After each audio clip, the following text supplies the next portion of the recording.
So this is your opportunity to ask some questions, and maybe I'm going to lead it off to kind of like you heard the different angles now from carbon capture to fusion, the pretty much the pledge to net zero by 2050, and pretty much the reality check from Sergey saying, well, this is the pledge of some of the companies, and this is what actually needs to be done.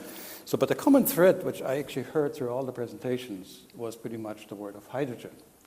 So maybe, Howard, maybe we're starting with you. So where do you see the challenges in hydrogen? And what do you think the economically and the technical question, the challenges are going to be with hydrogen? I'm having a hard time hearing you. Hydrogen. What are the uses of hydrogen? Uses of hydrogen? Well, the issues, challenges, opportunities. Oh. So with hydrogen, a lot of the focus has been on production, and actually I just wrote a article with a few other people talking about hydrogen, but production is only one aspect of hydrogen. So there's three other major aspects. Once you make it, you want to be able to store it, because you don't use it all. So just like with electricity, you need to store it. It's maybe a little easier to store than electricity, but it's still not that easy. It's a very light molecule. So you either have to compress it or liquefy it, or people are looking at storing it in salt caverns.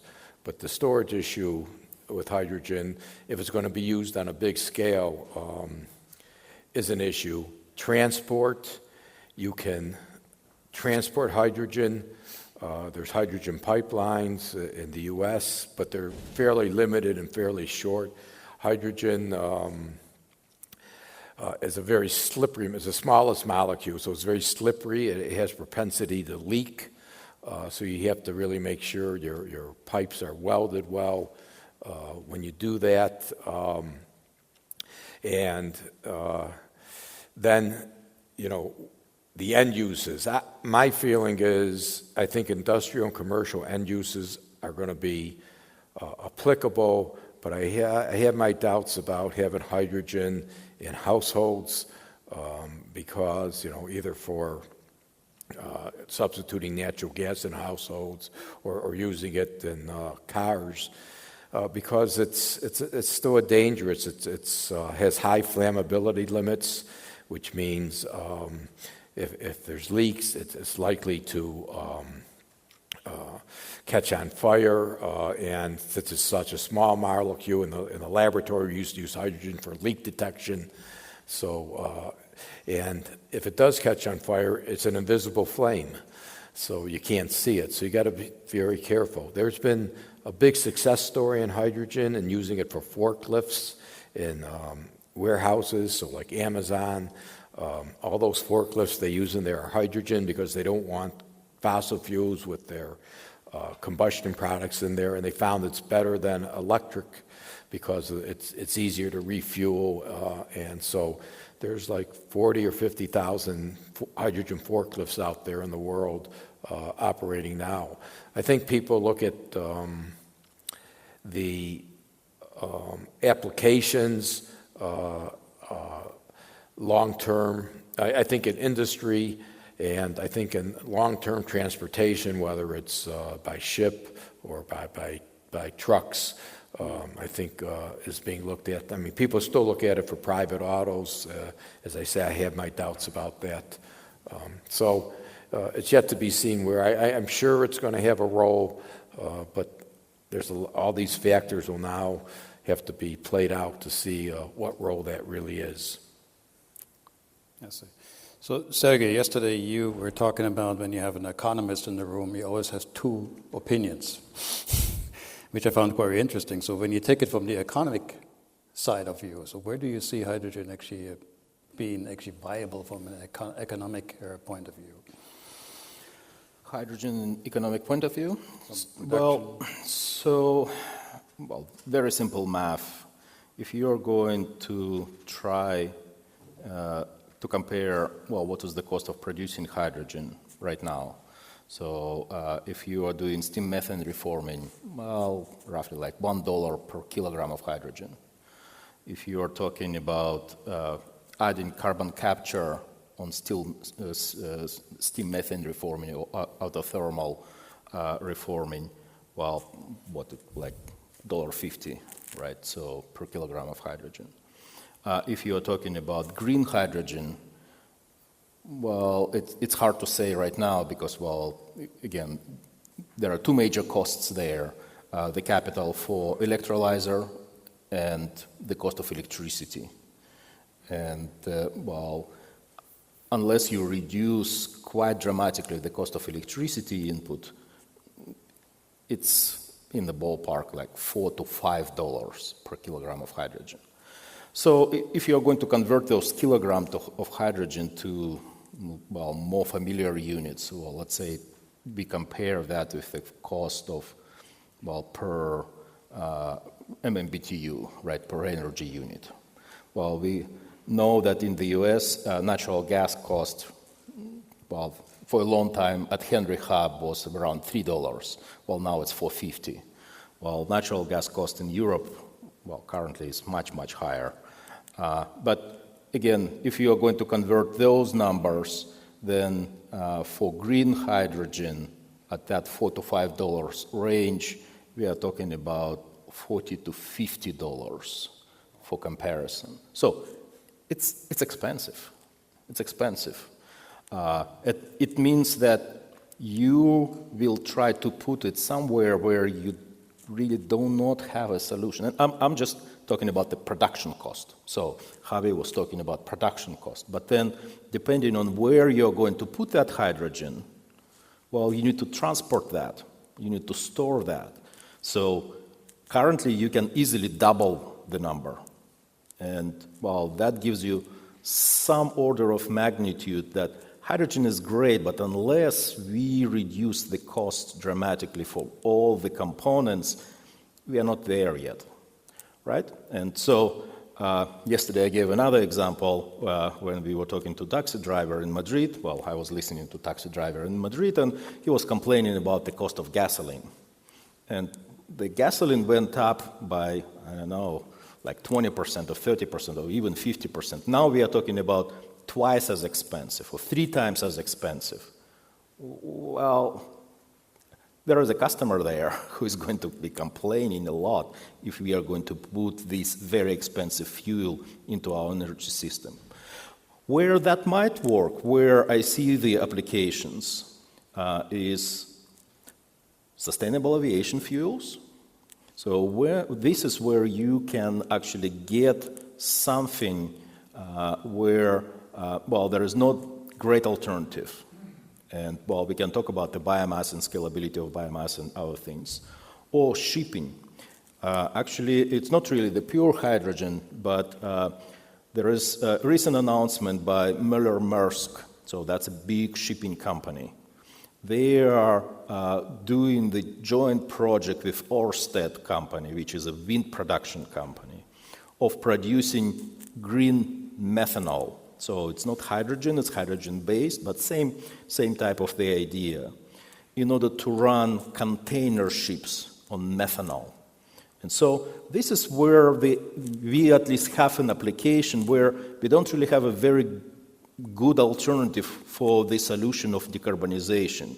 And so these are niche applications where you can put hydrogen, and this is where it may actually end up in the economic decisions, or where you have to actually make sure that you are corresponding to the regulations. Because maritime industry have to reduce the emissions, and they don't really have any good solution. So they need to find a way, and, well, unfortunately, again, it means that the cost of shipping is going to go up because they're going to use more expensive fuel.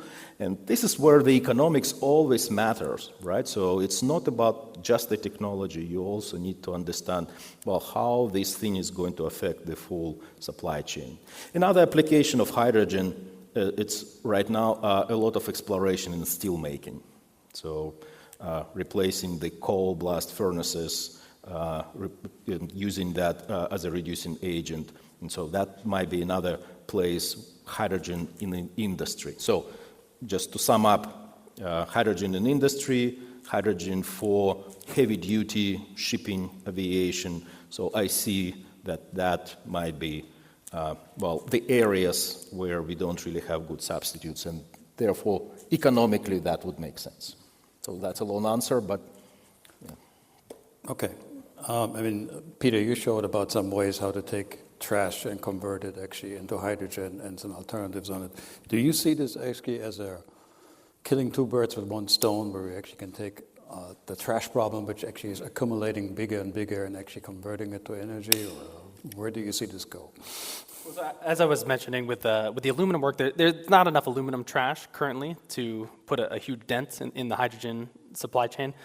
So that's more of a better way to process aluminum waste, a very profitable way to process aluminum waste that gives people local value and allows people to create critical resources locally. And it's less of this is a brand new way to make hydrogen that's scalable to sort of the global scale. But as I was mentioning, plastic, polyethylene is 14 weight percent hydrogen. So the technology is nowhere close to doing that at scale, but that would put a sizable dent in the hydrogen supply chain for sure. Okay, thank you. I'm sure you have some questions as well, so I can lead this in different directions on it, but maybe the audience has some questions to it, and be happy to hear them.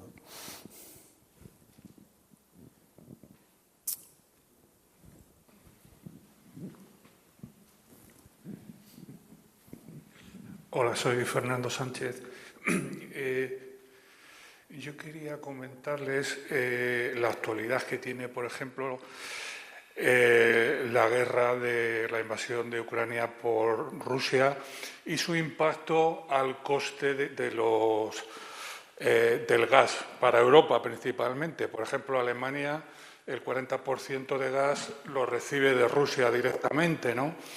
Entonces, en Europa, no sé tanto en Estados Unidos, pero en Europa está subiendo mucho el costo de la energía, y nos han dicho ustedes que el costo de producir hidrógeno es alto, pero creo que estamos en un momento crítico donde igual los costos se están equilibrando.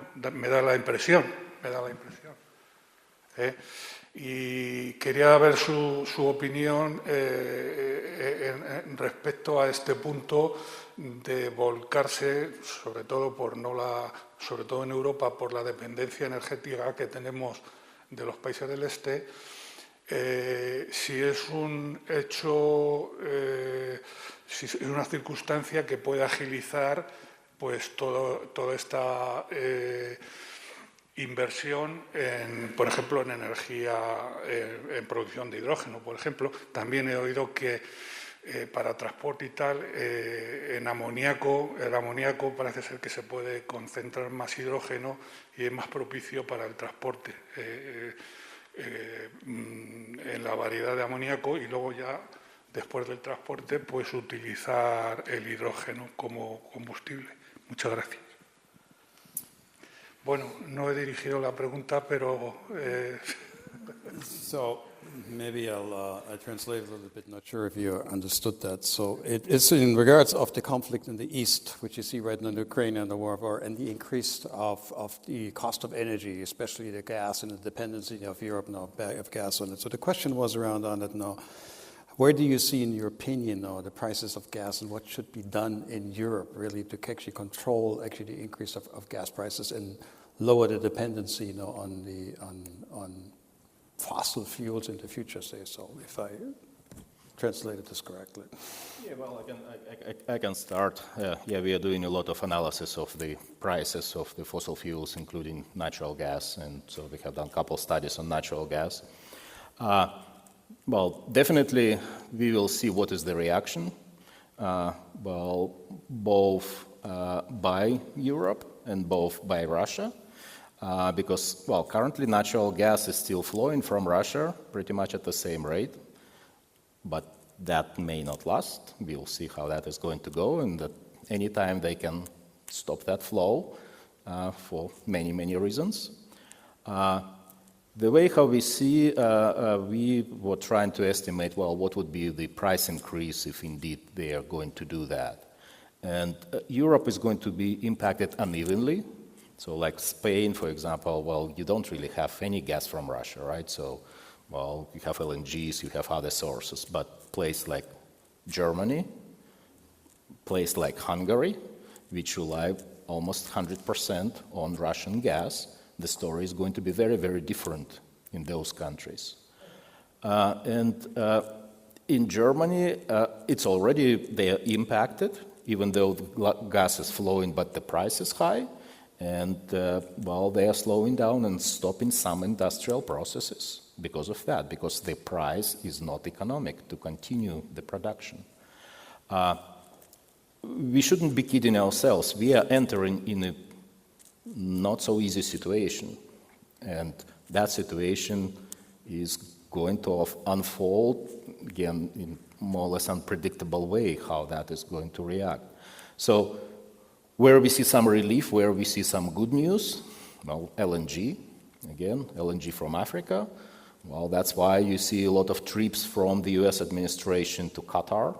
That's why you see a lot of trips from US administration. It's not just gas, it's oil as well, right? So to Venezuela, to Saudi Arabia. And that's where you're looking, okay, well where are alternative sources of oil and gas which may come in? So last week I was at the big conference in the United States. It's called CERAWeek, and that's a major energy conference in the United States, which like all CEOs of major energy companies were there, like ExxonMobil, Shell, ConocoPhillips, well, you name it. Like Secretary of Energy was there, so Senator Granholm was there. And that was the main question at the conference, how that is going to evolve. And one of the participants was the head of the OPEC. And the question was asked, okay, are you going to increase the supply? Would you be able to get those flows which are going to be eliminated, which we are not going to get from Russia? And they said, well, look, we are happy to supply to Europe, but you have that decarbonization plan. So currently we are supplying to China, and we know that we will be supplying to China for a long, long time. Well, we are not sure if we want to reorient the flows to Europe because, well, we will sell you for a year, and then after a year you will tell us, oh, we don't need fossil fuels anymore. So it's not as easy. So there is no easy answer. So if you're looking for some optimism, I'm not going to give you optimism. But it just we have to be prepared, and we need to make sure that we understand the reality, how that is going to go. When I was at that conference, I asked a lot of analysts because, well, obviously I'm interested in projections of the prices. I asked them, well, where do you see the price of oil is going to go? At that point when we were at the conference, it was $130 for oil. Well, more or less, people were saying that it wouldn't go more than 150 anyway. Why? Because you are going to see a lot of consumer response. So if you go to gas station in the US, when you will see the price of $5 for a gallon of gas, you will think twice.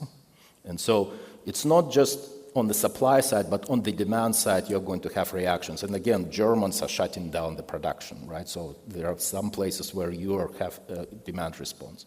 Luckily, I think this morning I've checked the oil price, it's $100. So it's actually went $30. So we have cheaper oil in comparison to the last week. But at this point, it is anybody's guess. So that's one of the very few sources of the revenue which Russia still has. And so hopefully that gas is continue to flow.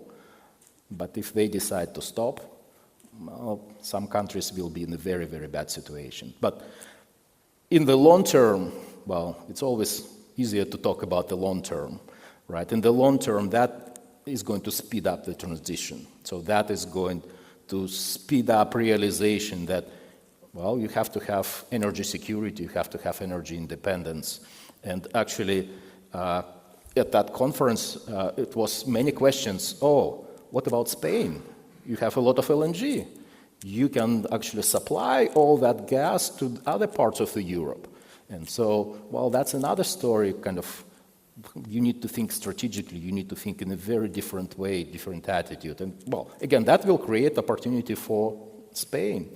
But there is another lesson there. And this morning I showed you that the world is critically dependent on minerals. And if China controls everything, you have a problem. You have another problem. And, well, I don't want to go to geopolitics of China versus Taiwan. I'm pretty sure they are watching very, very closely how this situation in Ukraine is evolving, because that is going to dictate how China is going to behave. And, well, good luck with all that clean energy transition if China will say, okay, we are not going to supply you all these minerals. So, unfortunately, I don't have a good answer, but let's hope it will resolve soon and you can supply gas in alternative fashion to Europe rather than through previous channels. Oh, thank you. Let me take maybe the discussion in a little bit different direction. So, Dennis, you actually showed a very aggressive way and some improvements really on the fusion or make this a reality. So what do you need to stick to the timeline and make it happen? Because that seems to be one of the technologies that can actually enable a lot of other technologies to come to a net carbon neutrality. Oh, the timeline is difficult because of the multiple connected technologies that are linked to making fusion economically viable. And those are not in hand yet, because it's hard to, although we've pursued a very modular approach to the design, they're still coupled. And so this means that the fusion environment is very special for engineered materials. It's quite unique. And so what do we need is coupled fast innovations which come in material science and in heat transfer and in maintenance, which are hopefully as much as possible taken from advances in other fields, but then adapted into the special environment for fusion. And if we can do those in parallel with the development, in some sense, of the fundamental demonstration of fusion's viability, which is making net energy, then that is the thing that improves our time prospects. And if we don't do it, it's going to be longer and it's going to be delayed. That's just as simple as that. So I think this is, as I said in the talk, this is, for me, a very interesting era for fusion that has been dominated. It's a field that has been dominated by the sort of exotic science of containing a plasma fuel at these very extreme temperatures. And the science is fascinating, and it's a field that's been dominated by the scientists who've been pursuing this. To me, what's interesting is that and actually one of our challenges right now is that because we have primarily been focusing on that and educating people about fusion who had that specialization, we lack a lot of talent and innovation in the engineering side of things. So this is one of the aspects of reaching out to a broader audience of existing industries, manufacturing capabilities around these areas. That's, to me, what we have to do to be able to accelerate this. Because even for how great a place is like MIT of bringing in amazing graduate students and postdocs, the timeline is still, it's going to take us, what's the average time for a PhD at MIT? 5 years? That's the timeline. We're looking at 2, PhD timescales until we want to get this. It's just, you have to bring in expertise from other areas. So collaborations with industry. Collaborations with existing industries and manufacturability in the end of these as well too. I'll just pull out one example. Was I mentioned the modularity of our design. We have where the rubber really meets the road is this particularly difficult interface between the plasma and then there's a molten salt on the other side, but this requires that there's a vacuum interface, which means that there's some solid engineered structure which is in between this. And even though we've worked very hard to make this minimal in size and enhance heat transfer and so forth, is, we don't have the manufacturing technique in hand for this at that scale. So the faster that we can engage in it, this probably involves either very advanced kinds of casting kind of technologies, but I suspect it'll involve additive manufacturing. So, but it's interesting that there are other industries which are pursuing larger scale additive manufacturing. So instead of reinventing the wheel there, we should couple with the innovations which are going on and go forward with that. Yeah. Okay, super. Yeah. There was a second part of the previous question that was, let's say the natural gas prices remain high. Would this be, would make this more feasible to produce hydrogen or other sources? Or changing the question, I don't know if you know the number, but what would be the price of the natural gas that would make it easier to follow other paths, other cleaner energy paths, like hydrogen? Well, when we are talking about carbon prices, basically what we are doing, we are making fuels more expensive. And, well, that's part of what we try to do. We try to price something which is, well, we consider as not so good, and we are making the change in relative prices to the clean energy. So hydrogen is not that easy because, well, you will have price of natural gas which you are buying in order to produce hydrogen which is natural gas based.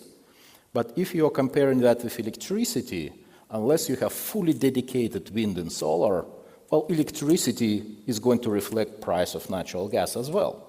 So if you are using the grid electricity, well, electricity prices also to go up.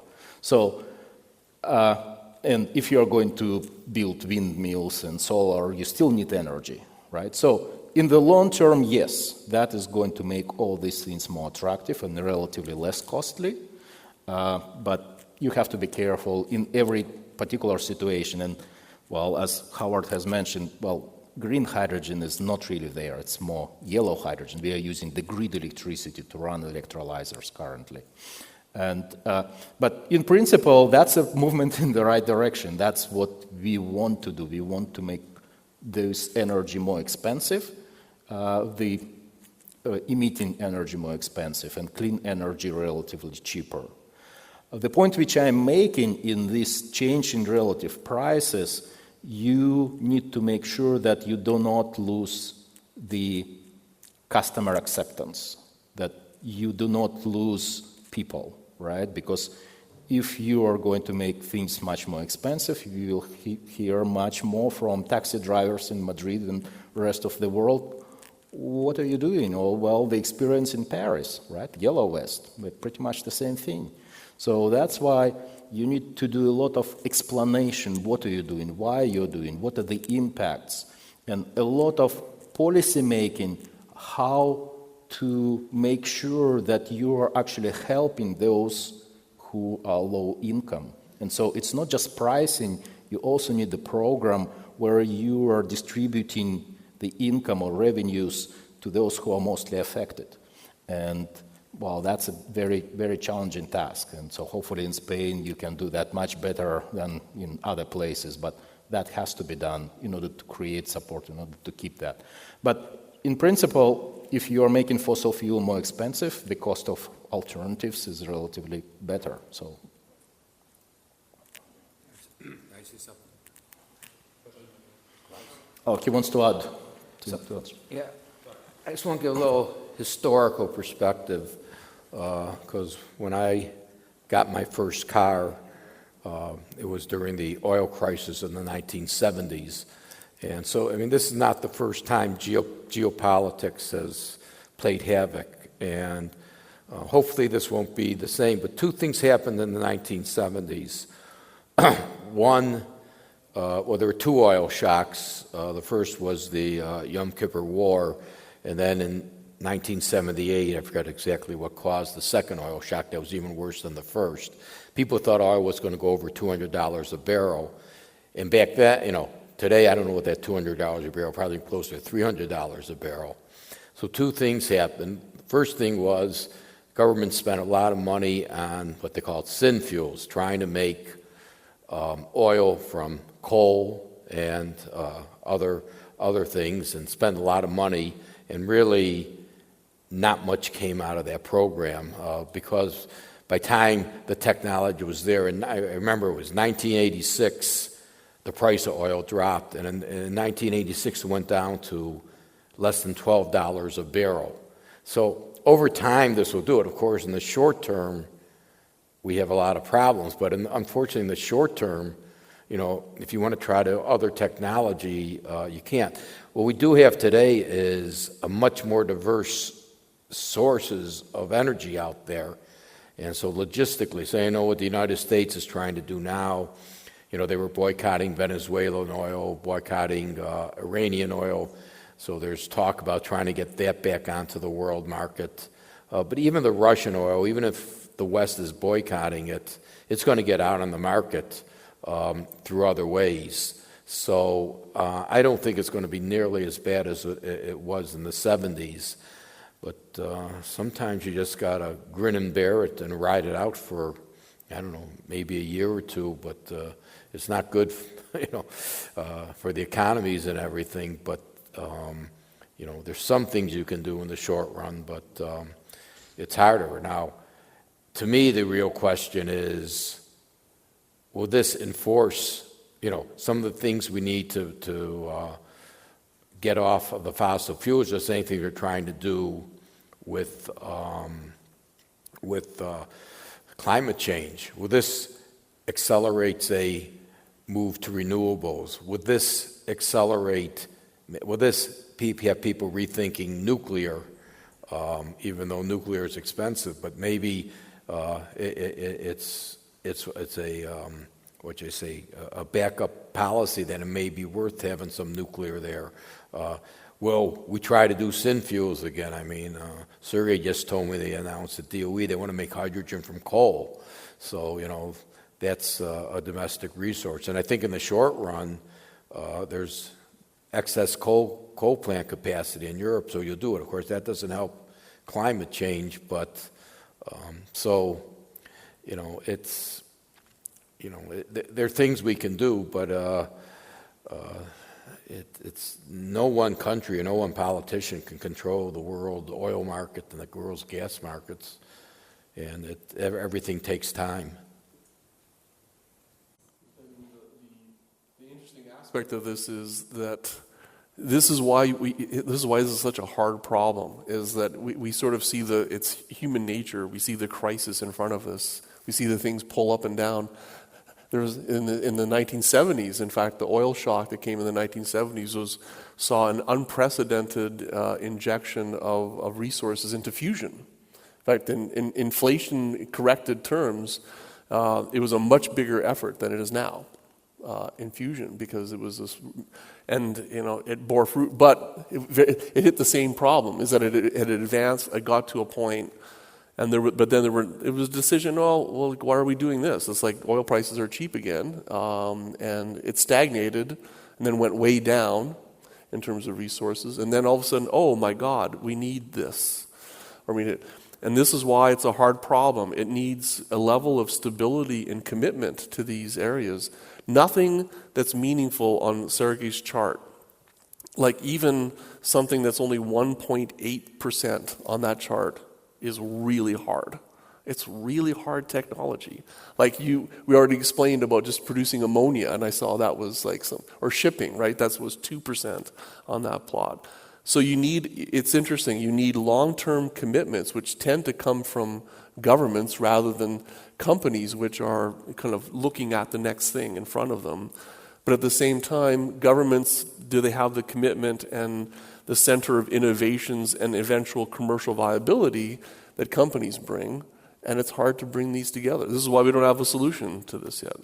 But in the near term, it's also, we shouldn't do rash things. And rash things is, for example, shutting down nuclear power plants, which are essentially already paid for. The old ones are already paid for. They're already capitalized. It's already done. They have low cost of operating. It's like, do not shut them down. Because in the end, we face a really simple moral decision. Are we going to let people go cold and hungry? Or what are we going to do? Well, if we keep making the decisions the way we've done it, we're going to actually put more carbon in the atmosphere to protect people's lives. I don't want a moral decision like that. So let's not be rash. Let's keep those carbon-free sources going now and have a commitment as a society to really get after this problem, which we still don't have.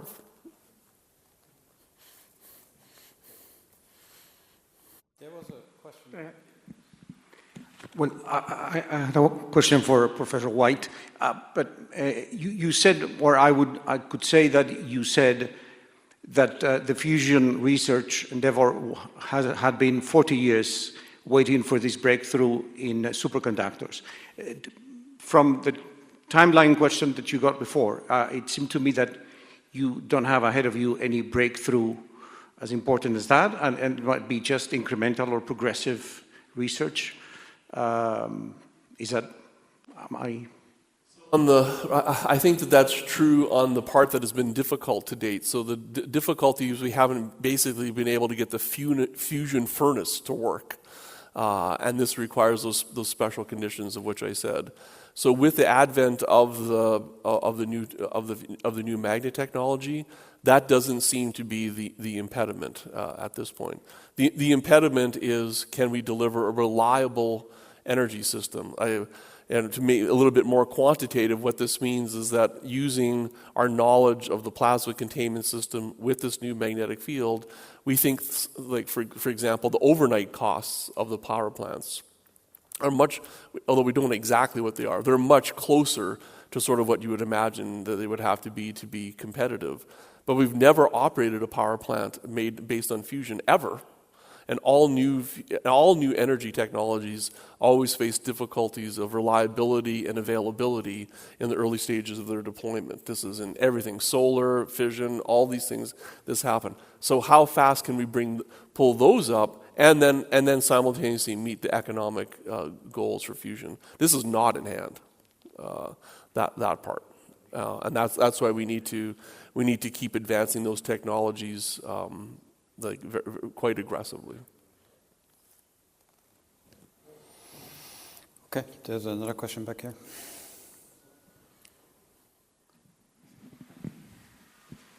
So I actually asked the question, earlier to Professor Paltsev, but then linking to your comment, Professor White. So do you think the debate about nuclear is over, meaning we should just go ahead with it? I mean, or not? Simple question. Fission. Oh, simple. No, not fusion. Fission, Simple answer, no, the debate is not over. Do you think it's over or not? We will always have something to chat about, right? So don't worry about that. We will continue debating. No, well, seriously, well, the answer is going to be, again, location specific. And I do not see the conditions where Germany is going to bring nuclear back. So at least kind of our communication with engineers, policymakers, that's not going to happen. In places like Japan, places like China, places like India, UK, well, other places, yes. And maybe slowly, well, again, in the long term, when two things where we will see from nuclear, one, safety, and it looks like we already have a good record, but we need to do more in terms of public relations, communicate that actually the damages from climate change might be way, way bigger than any potential outcomes from nuclear. And so that trade-off may tip a little bit the public perception. But another question, and that's the major question, and the thing, I agree fully, it's economics, right? So we need to find a way how to build those. Like, look at the cost of the US power plants, new build. It's way, way, way over the initial huge budget. But somehow Koreans can build that cheaply, so they build it on time in UAE, and it's doable, it's possible. It's always a question mark about the Chinese cost numbers, but if we believe their numbers, those are also quite competitive. So that's why it really will depend on the geography. It really will depend what is going to happen to nuclear. The way I see, one way or another, we will realize we cannot do that just with wind and solar. We cannot do just with hydrogen. We need another big source of low carbon energy. It's physics in the end. There's fission and fusion are the only two sources of energy that have that energy density, period. And it's about, as I said, it's at least 1 million times different per mass of fuel. That's fixed. You can't change that. That's physics. So I see, and it's interesting, my fission colleagues, I think one of the debate is not over, and one of the reasons for this is that there's a realization that even though that there were very established technologies in fission, and the scale of it, and approximately building gigawatt electric power plants, very centralized, but Howard pointed out is that these are also not themselves looking very economical because they don't fit very well into a more adaptable grid that has a lot of renewables on it. The total capitalization of a single plant is very difficult for companies to meet the demands of this, particularly in non-centralized electricity markets. I think that there are aspects of safety as well too, but I think it's mostly driven by economics. And so many of my fission colleagues, as was pointed out, are actually taking a look at, can we rethink not just the technologies but the deployment models for nuclear? Because in the near term, it has a much higher, obviously, technology readiness level than fusion, and we should be thinking about that globally as a society. So the debate is not over on those. Yeah. I'm looking at the time. Yeah, go ahead. I just would like to make up on. I'm Gonzalo Figuera. I'm also an MIT alum. Technology and policy. I studied in the 90s, so my discipline is getting very much fashion. No, just about fission. We know that there is an industry that has a right to exist and to lobby, but we are also talking about allocation of public resources to research. No, so it's true that we should allow all energy sources to develop but we have to allocate R&D funds. So the problem about fission is also about reserves. No, I think uranium is not illimited. Fusion is limited, but fission is built on uranium that does not last very long. And so should we invest public resources in fission research, apart from keeping alive current power plants, or does this make sense? Or should these resources be focused on renewables, fusion? And that there is a real question here, which maybe you have something to say in this panel. Thank you. Actually, there are advanced fission fuel cycles as well too that can last a lot longer. I think somebody asked about thorium before, which is one of those. So and I'm not going to go into the details of it. There are so-called advanced fission fuel cycles which actually allow for a much longer use of fission as well too. So, but this is another interesting. It's this classic question of the intersection between public R&D funding and what's going on commercially. This is evolving everywhere, not just in fusion. So there's major new endeavors in the private sector in advanced fission, particularly centered in the United States, which has got combinations of public and private funding. And there are, I think, in the end, the solution has to be you've got to have some of both. And so, to me, on the public side, you find out where the industries want to go, but you give them the help in things which are hard for industries to do just by themselves, because it's unlikely they're going to fund very basic R&D, but the government programs are unlikely to build products that are actually going to be commercially viable. You got to figure out how to mesh these two in some ways. So that would be and I think this is across the board in all of these energy technologies, not just the nuclear ones. Thank you. I would like to thank the audience for your questions on the panel, really, for being up here. I'm pretty sure we could continue this discussion a little bit longer, but in the interest of time, I want to give Eduardo and Raimundo actually the floor to actually do the closing remarks. So thank you for coming out, and thank you for everybody who's been online. So.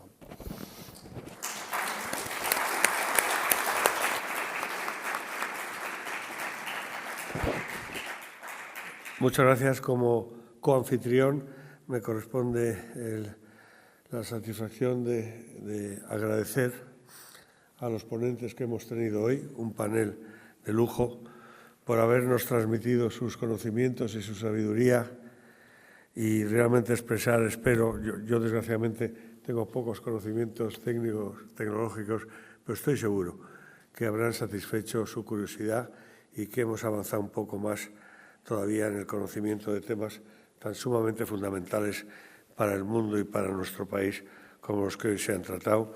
Muchísimas gracias a los 4 profesores, muchísimas gracias, Klaus, y me es un placer darle la palabra a nuestro moderador, Eduardo. Gracias.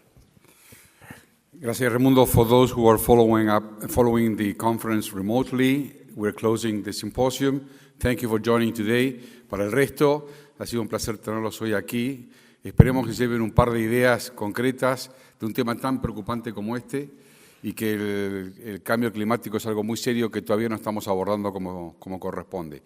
Esperamos continuar con esta relación con la Fundación Ramón Areces y esperamos verlos en la próxima conferencia y acertar con un tema tan importante como ha sido este, y que también quiero agradecer a los profesores del MIT y a los investigadores que se han hecho todo este viaje para estar aquí con ustedes hoy. Gracias por venir, espero verlos en la próxima.